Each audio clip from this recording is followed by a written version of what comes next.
Well, guess who didn't bail out after one episode like a goddamn coward? We're back! Woo! It's episode 2. Motherfrickers. Hi. How's everyone been? I mean, I have a headache, but what's new? Let's be real. I always have a headache. I don't think I have gone a week my entire life without having a headache. Maybe as a baby?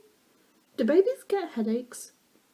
Do babies get headaches? That is something I should Google later, and I will let you all know if I remember or bother to care. But yeah, episode 2. I'm honestly surprised we're still here. I'm also very much surprised that people listened. What? Why? I know we had maybe like 8-9 views on the first episode, and considering how big some of the other podcasts are, that's nothing, but for me that's just incredible. Like, thank you. I do know that some of my friends listen to this though, which is a bit weird, because I'm like, oh no, now I can't bitch about them. I wouldn't. I love them all. No, 2 weeks. 2 weeks, and this is going up tomorrow, and I'm just recording it now. Because I went home, to my parents' house for the week, because it's my mum's birthday. And because my university is striking. Which, honestly, they finished yesterday. But if you didn't know what was going on, please Google it and understand that they're doing it for some very, very important reasons.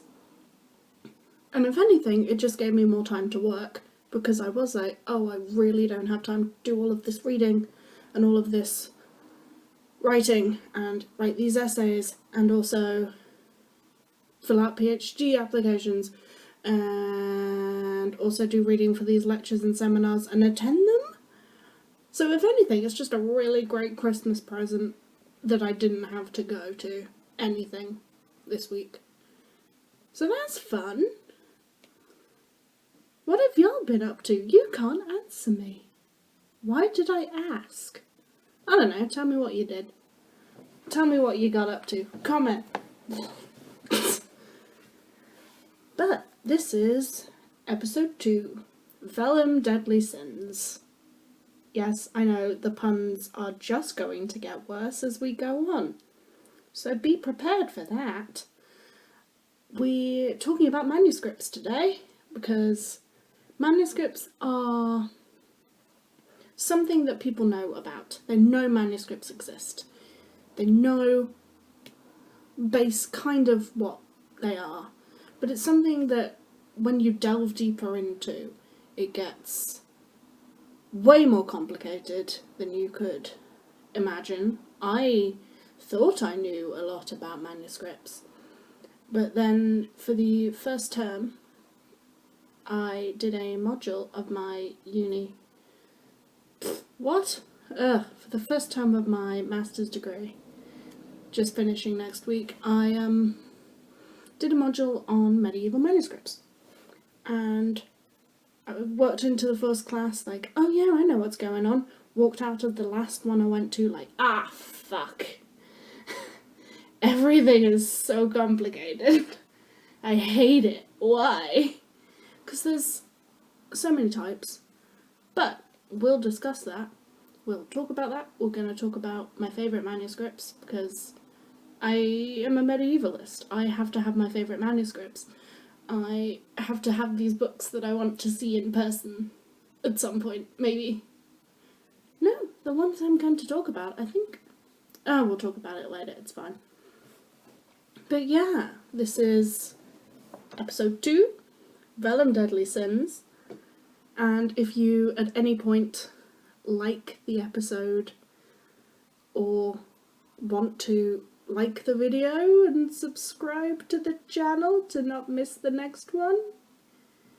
Oh god, I hate saying that. I don't know why, that's so awkward. Why does that feel awkward? Ugh, what? Why does that feel awkward? Somebody tell me. Tell me now. Did you pick up on the fact that I just punched the table? That's the question. I guess I'll hear later. Because, once again, terrible recording equipment, no tech skills. I can't edit any of this. Woo! So you're just gonna have to suffer. We're all gonna have to suffer. I have to listen to this back. And listening to your own voice is really weird. Because I am just not used to hearing what I sound like. And honestly, why are any of you here? I hate it. I hate my own voice on recording. How is anybody putting up with this? Why? Ugh, anyway. Manuscripts. As I said, people kind of know what manuscripts are, almost. They are literally the most common artifact of medieval history that we have. All of them, or more manuscripts exist than any other type of artifact. Like, we have more manuscripts than we have coins or buildings or letters or anything. It is huge. There are so many of them. Nobody knows how many of them survive either, because they're kind of, people collect them, which is really odd. And really odd. Just give them to a library, please, so we can, if you've got a manuscript, if you are listening, I don't know why you would be, and you have a manuscript collection, come forward. Please, please just give it to a library so we can all look at how pretty it is. And it doesn't have to be, so we can kind of know how many there are. But most of them are, well, manuscript is a really easy word to define, but it is deceivingly simple. So, manuscript literally just means it's written by hand. That's it. Anything that's written by hand is a manuscript. Regardless of anything else, even if it's in a notebook, if it's written by hand, it's a manuscript. But guess what? Medieval manuscripts are super complicated because they didn't have, paper or printing. Printing doesn't come into the medieval world until very, very, very, very late. And they didn't have paper, so it's on parchment, which we will talk about. Because parchment is a fun thing that I do not understand, but it's interesting. They did have some kind of paper. It was called rag paper, and it was basically just scraps of linen, scraps of cloth, and they would tear it up into little shreds and then mush it up and then put it in water, flatten it, dry it out, and boom, paper. And it was really, really, really, really, really, really, really, really, really, really, really, really cheap. So if you find anything made of rag paper, it was not high value. Nobody cares. Nobody cares about that manuscript. Nobody cares about that text. It is literally not important. It is to us now, but it wouldn't have been to them. That's an important distinction, because everything is important in history, but in their own perception, it was not. But the thing with parchment is really that it survives well. So I don't know if any of y'all, I'm not Texan, have seen old books after the invention of the printing press. If you've looked at, Victorian books or 18th century books, or I don't know anything about either of those time periods, the paper is yellow because with the creation of paper as we understand it in the modern kind of concept, which is what they were using, they use chemicals to make the paper. And these chemicals, very, very slowly, are disintegrating the books. So, no matter, and that's completely It's completely irreversible. you can't save it. And no matter what you do, no matter what we do, eventually all of the old, yellowing, modern books are going to fall apart.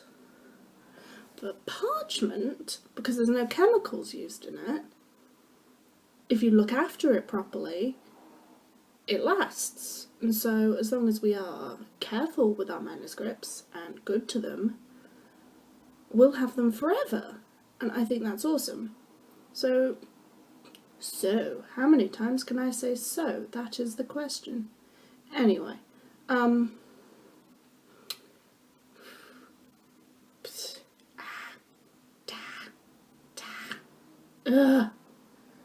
Oh, I wish I knew how to edit things out. Oh my god. I'll learn. It's fine. This will get better. This will get higher production. I will get more used to this. But this is episode 2. Please just give me a break, please. I'm talking to myself mostly. I am a bit of a perfectionist and I hate this. But parchment is also called vellum, and it's animal skin, basically. It can be any kind of animal. Some production places had different preferences, mostly calves, as in like baby cows, because vellum comes from the French word veau, which is where the modern word veal comes from, and also the Latin vitellius, which means calf. So it's kind of most commonly calf skin. And the exact process of making parchment is very specific and very complicated and very long, and it's why it was so expensive, why parchment is so expensive, because obviously you have to raise the animals first to be big enough, and then you have to be able to have the money to be able to kill those animals without using them for food. So parchment was super expensive. What they would do is they would take the skin, they would clean off the side that faced inwards, that's known as the flesh side, and then they would take off the hair, and that's the hair side. And you can feel the difference. The skin side is smooth, really, really smooth, and the hair side is a bit more coarse, a bit more rough. You can feel the difference in some manuscripts. You can't do it with all of them, because what they do is they stretch it out really far, and then they thin it, and then they dry it. And then you've got parchment. And parchment usually made by professional parchment makers called, I wrote this down because it is a really long Latin word, Perseminarius? I don't know. I'm trying to learn Latin, but I suck at it. It means parchment maker, basically, and most scribes, which are the people who would write all of the text by hand in carefully considered and ruled manuscripts, they would buy their parchment, or if it was made in a monastery, which was really typical until about the 11th and 12th centuries, that sometimes the monasteries would have their own parchment maker, and they would have a specific person who made the parchment, then they would have a specific person or people, it was often multiple scribes working, who would write the text, and then they would have a person who would do the illustrations, or illuminations as they are called sometimes. But parchment's fun. People do study parchment. I don't. I was in the process of parchment because we kind of had to reverse engineer it and then base what we kind of know on illustrations of scribes at the time. So it was really complicated, and the people who figured it out, very clever, couldn't. But what most people in general say is that someone who studies manuscripts as a whole, be that the text, the writing, the illustration, the production of manuscripts, if you study manuscripts, medieval manuscripts, you are a paleographer, which is fun. There's also paleography, which is reading the writing, because the writing is really complicated. They had scribal hands because it wasn't handwriting, it was set kind of conventions and rules that a scribe could work in, and some were taught in, say, a formal script, some were taught in an informal script, and they fall in and out of fashion all of the time. They develop as people come into contact with different communities in different countries. It's a whole complicated thing, and some of them are really hard to read. Some of them are easier, some of them are harder, some of them I have no idea. The later scribal hands are more cursive and curly, and I always find those harder to read, even though the language itself is more modern-ish. So you can vaguely understand the language, but you cannot recognise a W, because the W's are wild. But yeah, manuscripts, quite notoriously difficult to kind of understand the whole of them. It's because they don't have dates, they are never dated, usually, like by a scribe. There's usually no title pages. I mean, typically there's no title pages, no page numbers, so how do you figure anything out? They're typically ruled too, as in, here's where I write the line, and you write in between the line, you don't write on the line. So you're writing in the middle of the space. But the cheaper the book, either the less extensive the ruling, or if it was a really, really cheap book, there'd be no ruling.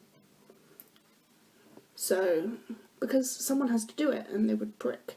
Someone has to do it, they have to be able to pay to do it, it takes a load of time.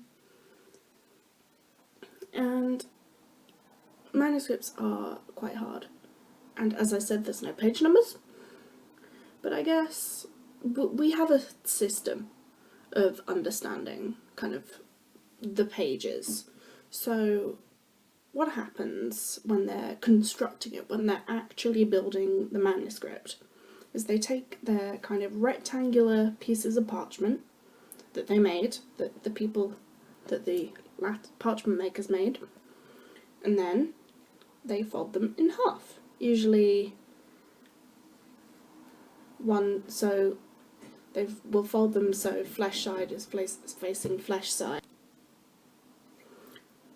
So, what was I saying? Sorry, I had to get a delivery, my notebook for my 2020 bullet journal. It finally arrived. It's so pretty.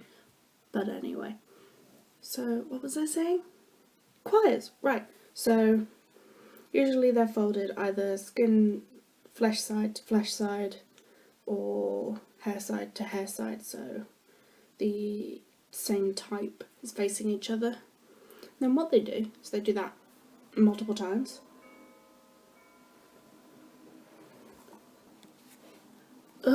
Deliveries. I had to pause again. Oh my god.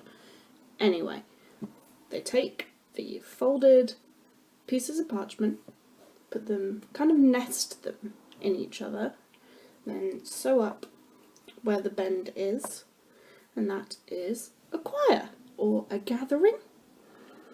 And what they do is the quires are then sewn together into a big bulk, and then they're bound once they've been written out and illuminated, if they decide to do illuminations.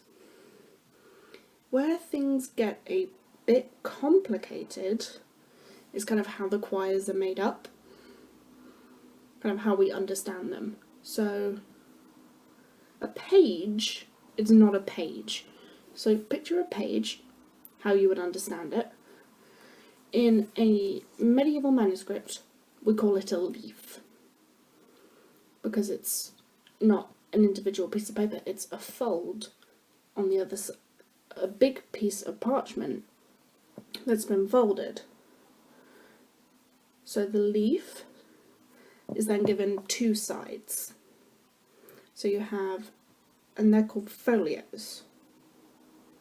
So the folio, the side of the leaf facing the front, is called a recto, and the side facing the back is called a verso. And usually there's 8 folios. So there's 8 in a quire, usually. No, it's 8 pieces of... So it's 4 pieces of parchment that they folded, and that makes 8 leaves. And that makes 16 folios. Yeah, it's complicated. I hate it. And it gets even more complicated, because what they also tend to do is fold it multiple times. So they've folded it in half, and then they fold it in half again, and they cut the sides, and that's a fold, and then they keep doing that. And so it's even harder. And why I don't do collations, which is when you're writing out how many quires there are, how many pages, how many leaves there are, how many folios, where you're missing folios or quires, because that happens. People will rip out quires or pages or cut them out or add ones in. It's all a mess. But it's a beautiful mess, and I love it. So yeah, they are sewn, as I said.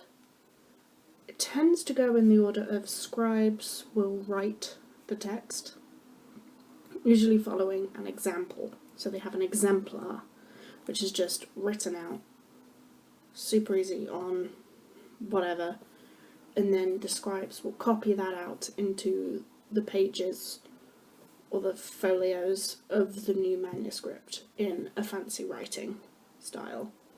And then the illuminators will do all the illuminations, which are the pretty marginal images. You've probably seen them, like the things around the edges, the pretty golded leafed letters, and the pictures, if there are any, if there are full page pictures, which, if there is, it is a very expensive manuscript. Very expensive. A lot of money.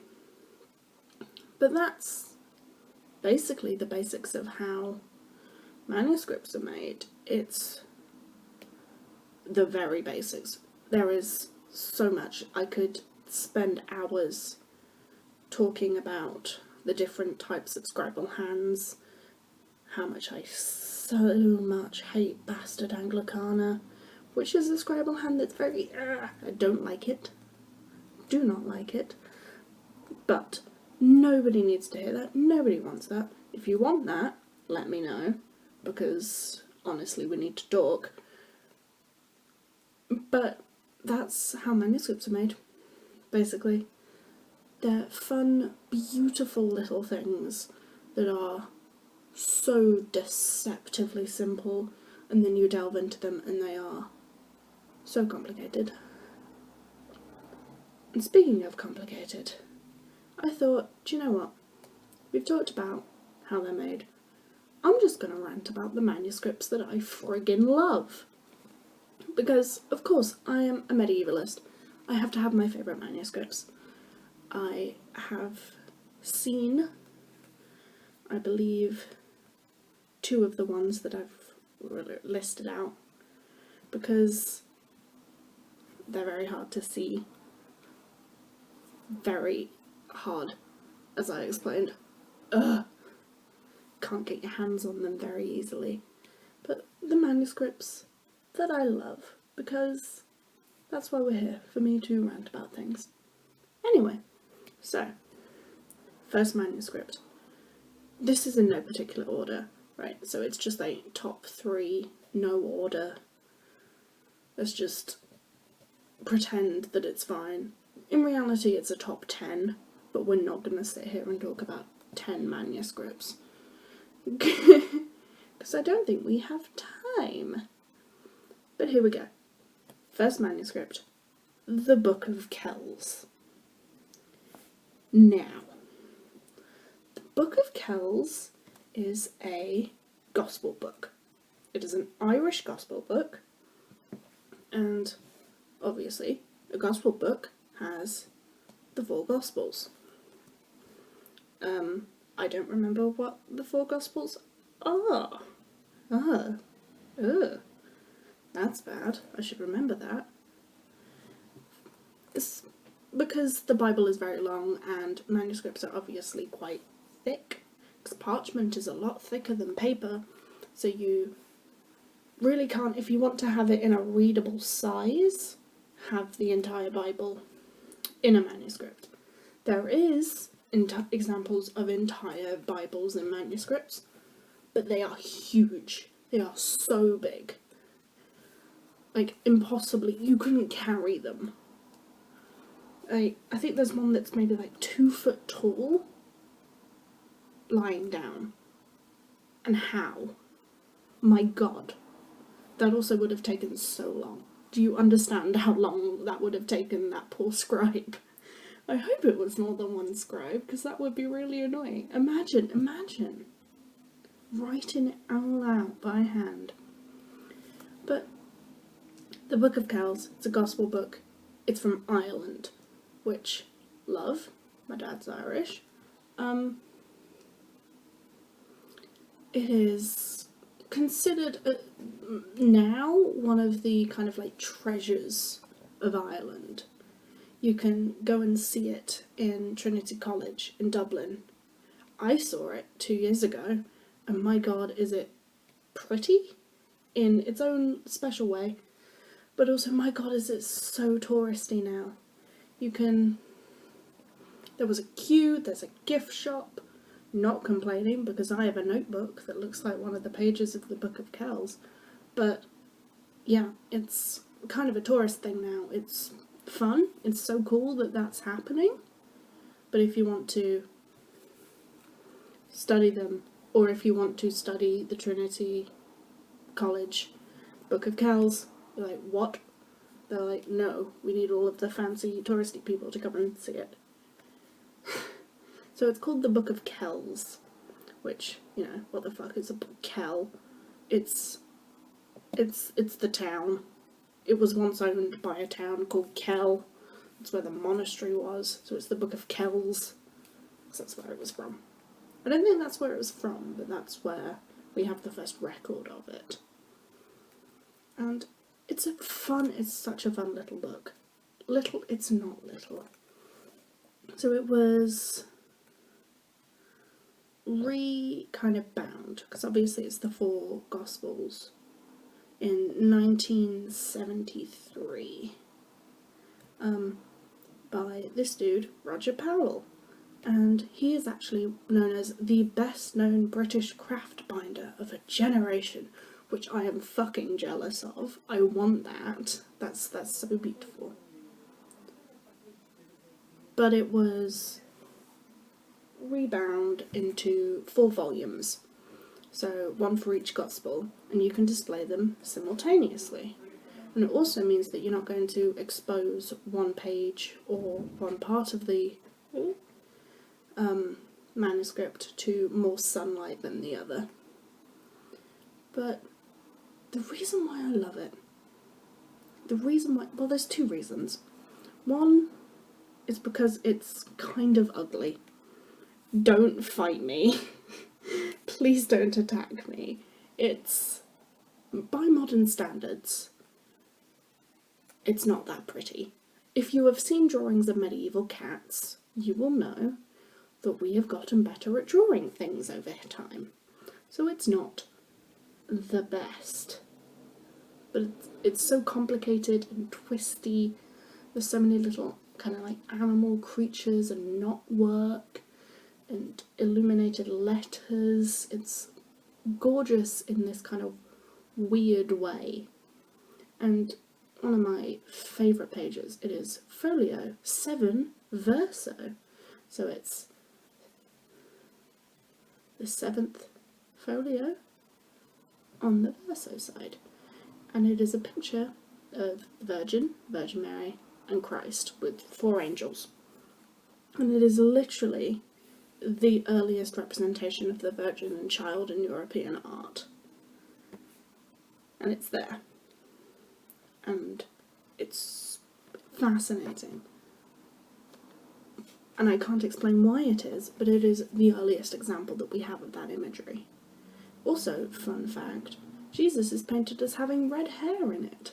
That's fun. I mean, it was written by Irish people. None of my family is ginger, I just realised this. But the second reason that I love this manuscript is that it was reported stolen 2 times. 2 times this gospel book got like nicked. The first one was in 1007. And it took 2 months and 20 nights to find it again. And they found it in the mud, in a ditch, and all of the gold had been taken off it. And all of the gems. Because they think that some thieves, that happens a lot actually, because they use gold and they use ink that's expensive, people will try and steal the manuscript and then scrape off what's valuable. And the second one, oh my god, I love, was in 1874. There was a huge national panic. It was a disaster. Everybody was screaming. It was wild. No one knew where it was. No one knew what had happened. But then it turned out that the librarian had taken it to the British Museum for rebinding advice. And nobody knew.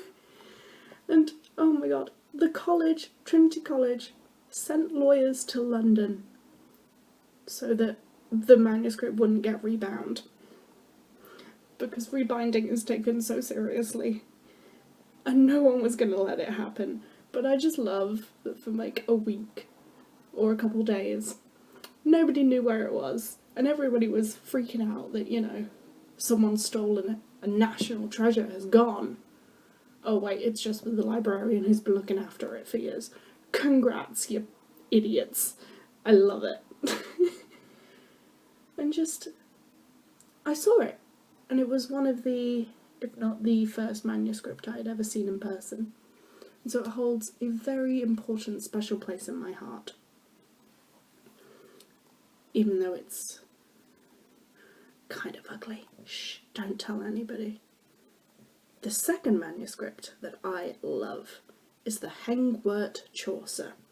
Now, Hengwrt Chaucer is the Canterbury Tales, which, if you know anything about medieval history, or, I don't know, it's the thing that people know. It's Chaucer, it's the Canterbury Tales. It's out of order from what people would expect, so it's not, the poems are not in order of what you think they are in this manuscript, which is quite interesting. But I love this manuscript because the debates about it are so intense it's ridiculous. Right, so, not many years ago, a few years ago, a lovely professor, doctor called Lynn R. Mooney, identified the scribe of the Hengwrt Chaucer as Adam Pinkhurst, which matched the reference to Adam in Chaucer's poem that he wrote, telling his scribe Adam to write better, and the signature on an oath of the Scriveners' Company of London from 1392. So this is an idea that Dr. Mooney had, that this was Adam, This was the same Adam. This was the Adam who wrote the Hengwrt Chaucer. This is who Chaucer was talking about in the poem that he wrote about Adam Scrivener. He would have been really young when it was written too, this Adam. Quite fun. And, okay, so, yeah, she said it. People disagree. Historians disagree a lot. And if you can imagine the academic equivalent of throwing, like, drinks at each other and screeching over Christmas dinner, that's kind of what this is. It is mental. But people kind of like the idea that, well, some people, one side of the debate, likes the idea that this manuscript is the kind of author's copy of a draft, which is written near Chaucer's death. So the end of the Cook's Tale is, of this Cook's Tale maked Chaucer nae more. So it was, the manuscript was being made kind of as Chaucer was writing it almost, and then the entire thing ends, here is ended the book of the tales at Canterbury, compiled by Geoffrey Chaucer, of whose soul Jesu Christ have mercy, amen. Which is fun. The entire debate is quite intense. I think it's a bit wild that kind of we have this idea. I think it's a lovely story. Honestly, I want to write a fiction novel about Adam Pinkhurst being Chaucer's scribe, because he would have been, like, great. So I really want to know if it was true, and even if it is not true, I really want to write a book about this young 20-something-year-old scribe moving to London with his long hair, and then just hanging out with Chaucer and working for him, and then, you know, writing an author's copy for an unfinished draft of a work of this man he'd been employed by for so many years, and, you know, Jesus Christ, oh man, he's dead, R.I.P. It's a beautiful image. I love the story. Don't think it's true. But imagine if it friggin' was. Imagine. So, you find out that your boss, who happens to be Chaucer himself, has written a poem complaining about you. It's kind of a joke, kind of not. And I will read you the poem, because it is hilarious. If you imagine just receiving this, imagine receiving this as a text from your boss. Adam Scriven, if ever it thee befall, boyce or troilus for to written new, under thine long locks thou most have the scale, but after making through right more true, so oft a day I mot thy work renew, it to correct and ache to rub and scrape, and all is through lie, negligence, and rape. Brilliant. Love it. Imagine. Just, your boss is Chaucer himself, and he sends you a sassy poem. Incredible. I want a sassy poem from Chaucer. Don't we all want a sassy poem from Chaucer? Of course we do. But that's the Hengwrt Chaucer. If you want to look at other manuscripts that are Chaucer manuscripts, I don't know, Google them. I'm not a Chaucer person. The third one is the Beowulf manuscript. You've heard of Beowulf, come on. Y'all have heard of Beowulf. Everybody's heard of Beowulf. But the actual manuscript that Beowulf is in is a whole collection. So it has this thing called the Wonders of the East, which is a type of bestiary, and then a poem called Judith. And it's a big collection. It was almost destroyed in a fire in the 18th century, which I will talk about because that's wild. So the part that the Beowulf poem is known as the Noel Codex, because it was owned by someone called Lawrence Noel, in the post-medieval time. Woo! Naming things after the people who owned it, that happens a lot. It's late 10th, early 11th century, but specifically when is once again very, very, very intense debate. So, Christmas dinner screaming. And the Beowulf manuscript, the Beowulf in general, is the longest surviving Anglo-Saxon poem we have. And it is the place where words survive, where without Beowulf we would not know the word existed, and without Beowulf we would not know the poetry, the type of poem existed. And that is a huge gift, because it is something of a miracle that Beowulf survived.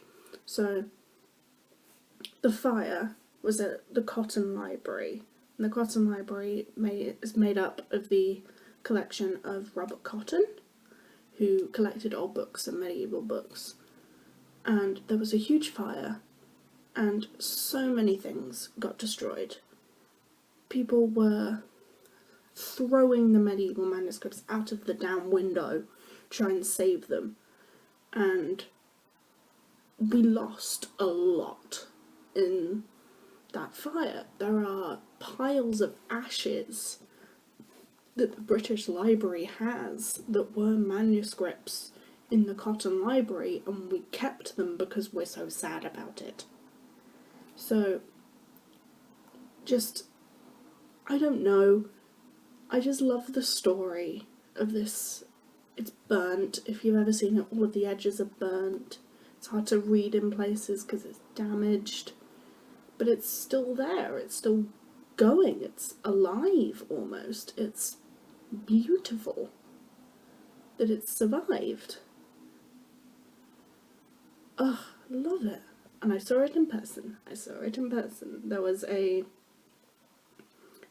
exhibition last year in the British Library called Anglo-Saxon Kingdoms Art Word War, which I went to with some friends and got very excited about all of the manuscripts. I saw the Doomsday Book. I saw Beowulf. It was so fun. It was so good. And I saw it. So, Chaucer's Hengwet Chaucer is the only one of these manuscripts that I haven't seen in person. And I know it sounds, oh, I've seen so many. I really haven't. Because there's so many of them. Relatively, I have seen not even 5% of the manuscripts that survive, which is wild. Because I feel like I've seen a lot, but I haven't. And that's manuscripts. I thank you for listening. Manuscripts, as I said, super hard to get to in person, even for students or academics. But some libraries and museums have started digitizing them online. So taking pictures, and you can flick through the pages and see the images and scroll through. So search around if you want to see what they look like. Search around, see what you can find online. They're there. You're gonna have to Google them, or internet search of your choice them. But if you do ever get to see a manuscript in person, I think it's the closest thing I've had to a religious experience. I almost cried. It was gorgeous. It was a lovely time. So that's why I wanted to talk about them so straight away, so near the start, because I love them. I don't understand them very well, but I love them. And I want other people to love them too. But that's our episode for today. For 2 weeks. Oh god. I have to go home. Christmas is coming. I have to buy Christmas presents. Ugh. Do not like buying Christmas presents. I always struggle to buy them. I never know what to get people. But anyway. give me a Christmas present of liking and subscribing to the channel. Oh god. But if you want to talk to us, talk to me, really, it's just me. We have an email, onlyafleshwoundpodcast@gmail.com, and also a Twitter @fleshwoundpod. So follow us there, talk to us, because even though the episodes are fortnightly, I will talk to people about stuff in between those 2 weeks, because every chance I get to talk about medieval stuff, I will drop everything. Ow, hit my elbow. I will drop everything. And I will talk to you, probably. But yeah, thank you. We will be gone for 2 weeks. But hopefully you will see the new episode. And we will meet again. That was a really weird way to phrase that. Oh, what am I doing?